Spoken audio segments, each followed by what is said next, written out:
Good morning, Jack. How you doing? Good, how are you?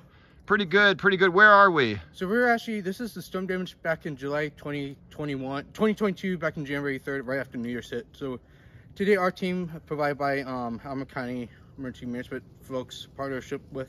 And what is your team called? We call Scottsville Task Force 17. We're a community-based team out of Buckingham, Savannah, and Nelson, and Albemarle County. And we're standing on the Monacan Trail. Monacan Trail behind me. There's about 200 or so feet of damage towards behind me.